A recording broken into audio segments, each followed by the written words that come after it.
आदरणीय किसान मजदूर एवं युवा साथियों, आज मैं उस नेता को बधाई देना चाहता हूं जिसने कांग्रेस के एक नेता को पप्पू करके संबोधित किया था।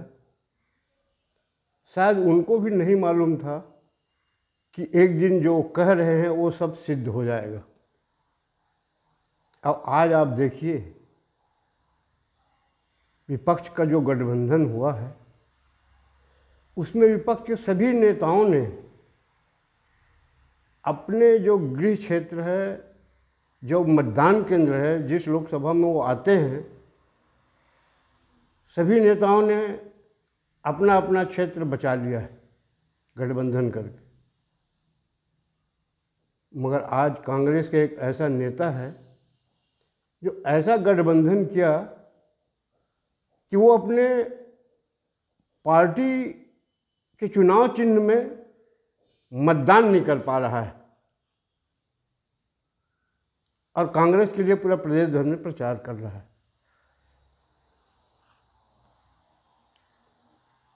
आप समझ गए होंगे, ऐसा कभी आपने सोचा नहीं होगा कि पार्टी के तीन नेता, जिसको पार्टी हाईकमान मानती है, पार्टी के लोग हाईकमान कहते हैं, वो तीनों वोट नहीं दे पा रहे हैं। इसलिए मैं जो उपाधि दिया है उनको बधाई देना चाहता हूं कि आपने सही उपाधि दिया था। अब आज वो उसमें बिल्कुल खरा उतर गया कि अपने पार्टी को वोट नहीं दे पा रहा है। वैसे तो मैं उनको कांग्रेस का ईवीएम कहता हूं, 3 ईवीएम है जो मुख्यमंत्री 5 साल के लिए चुना जाना चाहिए, वो 2.5 साल का चुनते हैं और कांग्रेस को बर्बाद करने में लगे हुए। खैर, उनकी पार्टी है, वो बर्बाद करें चाहे रखें, उनकी इच्छा है। पंजाब में अच्छा खासा कांग्रेस का चल रहा था, वहाँ चला गया, राजस्थान में भी चला गया, छत्तीसगढ़ चला गया, मध्य प्रदेश भी चला गया।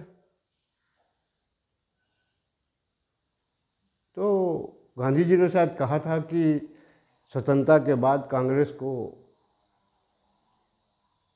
अब नाम बदल दो, राजनीतिक पार्टी मत बनाओ। तो उसको ये पूरा कर रहे हैं कि कांग्रेस को पूरा बर्बाद करने में लगे हुए। इतना ही नहीं, इन्होंने ये भी सिद्ध कर दिया है, पहले कहते थे ना आम आदमी पार्टी को ये बीजेपी का बी टीम है करके, आज ये आम आदमी पार्टी की बी टीम बन गए। भाई, ये आम आदमी पार्टी को वोट देंगे। आज हमारे देश का क्या हाल होगा। विपक्ष लगता है इस बार नेस्त नाबूद न हो जाए। जिस ढंग से इनका जो चुनाव प्रचार चल रहा है, खैर मैं तो ये बधाई देने के लिए आया था कि बहुत सोच समझ के किसी महान व्यक्ति ने उनको उपाधि दिया था। इतना ही नहीं, कांग्रेस के एक बड़े नेता जिसका नाम जयराम रमेश जी है, वो इन दिनों क्या कह रहे हैं, खुल करके कह रहे हैं कि भारतवासियों को सलाह दे रहे हैं, हमको सलाह दे रहे हैं भाई कि पाकिस्तान का सम्मान करो, क्योंकि उसके पास परमाणु बम है। ये कांग्रेस के ये नेता है जो हमसे जो दुश्मनी रखता है उसका हम सम्मान करें, इसलिए कि उस पास परमाणु बम है। मोदी से बड़ा बम नहीं है, मोदी भी एक बहुत बड़ा बम है।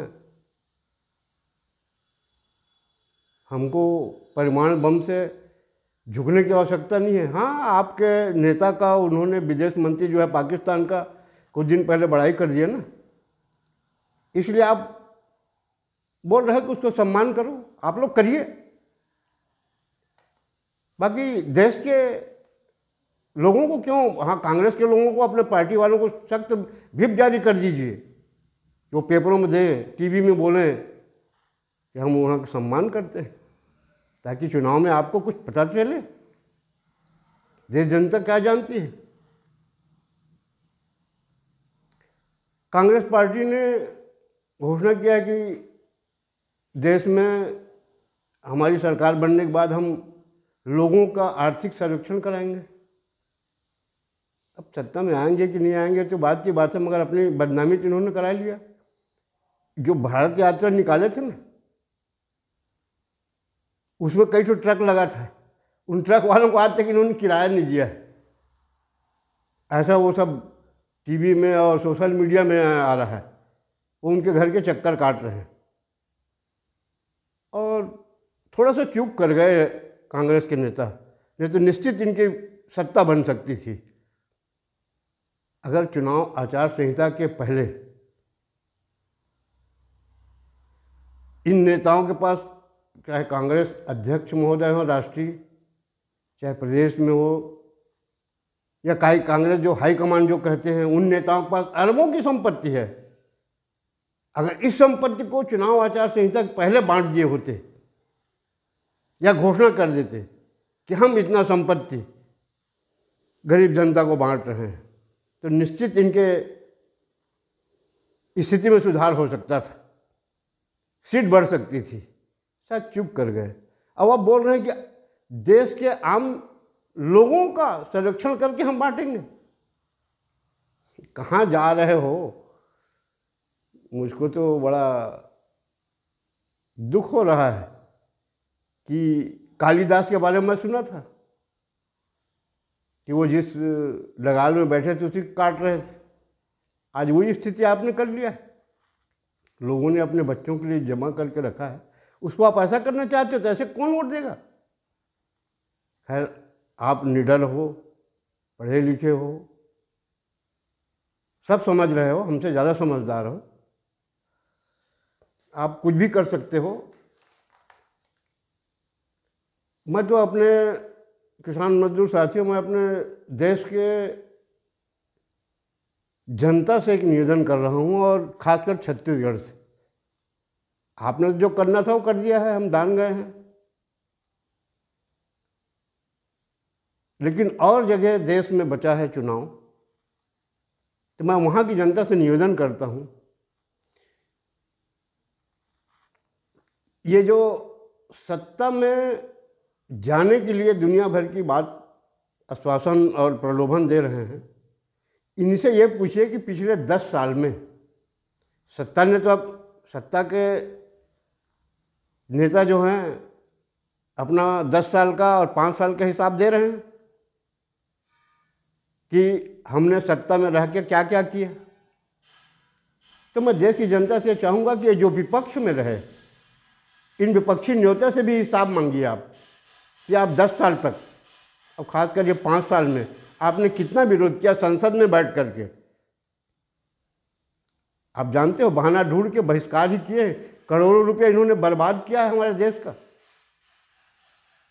और बोलते हैं मैं निडर हूँ, मेरे से लोग घबराते हैं, और ये खुद भाग जाते हैं वहाँ संसद में। विरोध संसद में क्यों नहीं करते? लगता है कि विपक्ष के लायक भी नहीं रह गए। किसान मजदूर भाइयों, आपको शायद याद होगा, कुछ भाइयों को, अब अधिकांश लोगों को शायद नहीं मालूम होगा कि ये जो लोकसभा चुनाव हो रहा है ना, अखिल भारतीय स्तर में जो घोषणा पत्र बनाया गया है, उसका अध्यक्ष हमारे छत्तीसगढ़ के पूर्व उप मुख्यमंत्री आदरणीय श्री TS देव हैं। मुझको तो लगता है कि उनका दुरुपयोग करने के लिए अध्यक्ष बना दिया गया और बोला गया कि ये इसमें दस्तखत करो। मैं TS देव को जानता हूँ, वो इस टाइप का, क्योंकि वो भी करोड़ोंपति अरबपति आदमी है, ऐसा घोषणा पत्र नहीं बना सकते कि वो सर्वेक्षण कराएंगे और गरीबों को बांटेंगे। उन्होंने तो पिछले चुनाव में बहुत बांटा, कांग्रेस को बहुत दिया, इसलिए सत्ता में आई थी। खर्चा उन्होंने उठाया था और उसको मुख्यमंत्री पद की लालच दिया गया था, नहीं दिया गया। मैं श्रीदेव जी से भी कहना चाहूँगा, निवेदन कर रहा हूँ, श्रीदेव जी आप बचाइए अपने आप को। आप कहाँ फंस गए हैं? आपको एक नया पार्टी बनाइए छत्तीसगढ़ में और आगे का आशा छोड़ दीजिए। इनकी नियत आपके प्रति अच्छा नहीं है। खैर, आपकी पार्टी है, आप उस पार्टी में जुड़े हुए हैं, मगर मैं आपके स्वभाव के बारे में सुन चुका हूँ। प्रत्यक्ष एक बार सन 95 में जब जिला पंचायत सदस्यों का सम्मेलन, हमारे एक प्रशिक्षण होना था अंबिकापुर में, वहाँ हमारे आप मुख्य अतिथि थे। हाँ, 11 बजे आने वाले थे, आप 1 बजे तक नहीं आए। हम लोगों ने उसका बहिष्कार किया था। इसका नेतृत्व मैंने ही किया था, आपको याद दिला दूँ। क्योंकि 11 बजे के नहीं आने वाला आदमी 1 बजे तक नहीं आया। हम तो गांव के लोग हैं, चाय वाय पीते नहीं, डायरेक्ट खाना खाते हैं। सोचो अब नाश्ता कब तक होता, इसलिए हम खाना खाने चले गए। खैर, वहाँ से जब हम आए तो आपने वहाँ खेद प्रकट किया था कि मैं विलम्ब हो गया हूँ और आप लोग नाराज़ हैं। तो उससे भी मैं समझ गया था कि आप कैसे दिल के हैं, और लोगों ने बताया भी। तो मैं आपसे निवेदन करता हूँ कि अपने भविष्य के बारे में कुछ सोचिए श्रीदेव जी। ये दलदल से निकलिए आप ये मत समझो कि हम आपको साथ नहीं देंगे। अगर आप आओगे तो हम साथ देंगे, ऐसी कोई बात नहीं। खैर, इतना करके मैं अपने वाणी को विराम देता हूँ। धन्यवाद। जय हिंद।